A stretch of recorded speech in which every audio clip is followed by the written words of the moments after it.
La coopération militaire franco-congolaise est une réalité palpable. Cette coopération s'est accélérée d'une manière inexorable. Après la création de l'école de guerre de Kinshasa, le 5 janvier 2021, précédée de la formation des 44 officiers congolais en renseignement au Gabon, la France vient une nouvelle fois d'enrichir les FARDC en unités spéciales.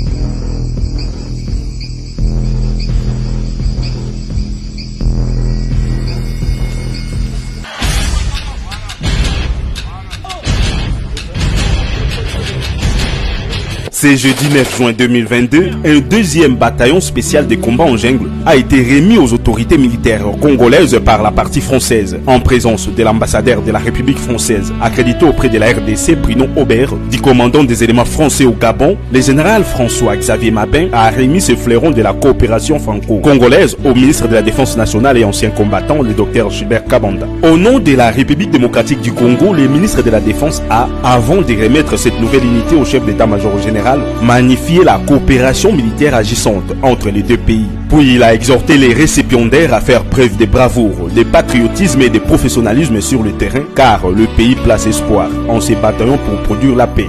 Chers soldats et compagnons d'armes, bozali basoda ya école au Congo. Monsala na bino ezali kobatela mboka. Population civile na biloko na ye.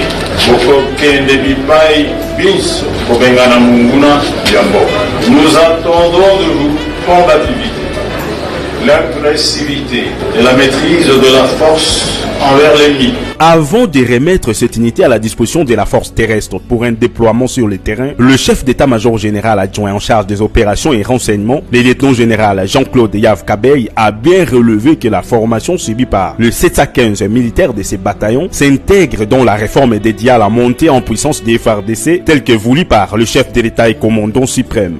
La cérémonie de ce jour est la continuité effective du partenariat entre nos deux pays, tel que voulu